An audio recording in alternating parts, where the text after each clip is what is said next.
Welcome back into the Sports Source. This segment brought to you by DanielHoodRoofing.com. Daniel does a tremendous job. His company is fantastic. You can go to the website right now and just see one testimonial after another. I've got Bob Hodge beside me right now. He's doing some work with you right now. Testimonial isn't the word in terms of what glowing endorsement. Daniel Hood may have a statue out in front of him. There you go. Daniel Hood Roofing. Find it at DanielHoodRoofing.com, or you can call them today. Operators are standing by, as I like to say. Daniel does a great job, and he'll take care of your roof, I promise. All right. How do you think Jeremy Pruitt's tenure is going to be remembered here? Coach, do you want to start with that one? Yes. We found the program, in quite a mess at the time. I think we definitely have upgraded the program in general, relationships on campus, relationships period. Certainly the recruiting has been good. Yeah, that's probably one I think he would like to have back. I think he probably caught himself there in mid-sentence. Yeah, it looked like it. Yeah, it's like, oops. Here's my question. Phillip Fulmer, he got the job from John Currie. He then hired Jeremy Pruitt. He was very involved in the program, gave him the extension, didn't know what was going on. Now, Phillip Fulmer was not named in any of those allegations, and he was hands-on enough that the NCAA had named him in an issue early. UT had to self-report that he was spending too much time on the practice field and too hands-on with the offensive line at one point.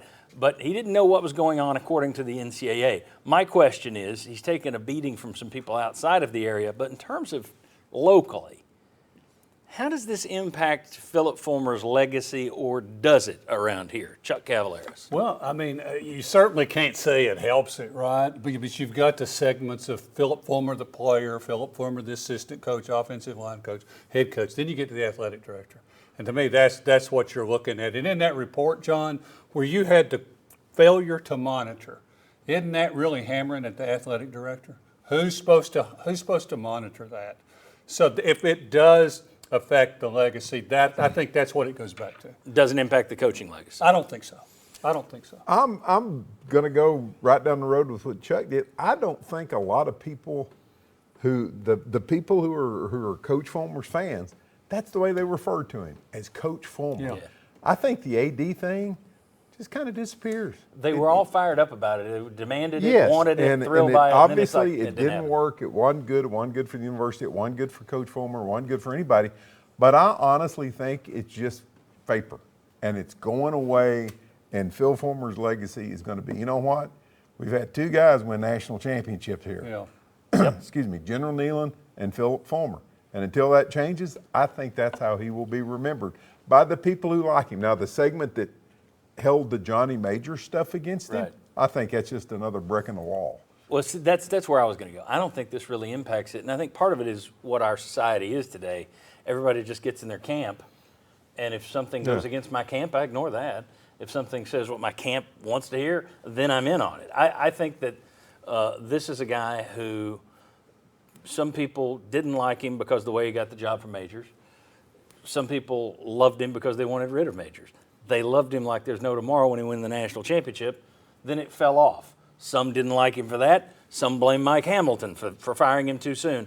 I just think those that like Phillip Fulmer are going to look at this and say, well, he wasn't named. How was he supposed to know? It's not his fault. And those that don't like Phillip Fulmer, as you say, are going to say, well, he tore up the football program twice. I don't think it's just whatever camp you're in, you either ignore this or you hold it up as another example. And maybe still just a little bit, what happens when the NCAA ruling comes out?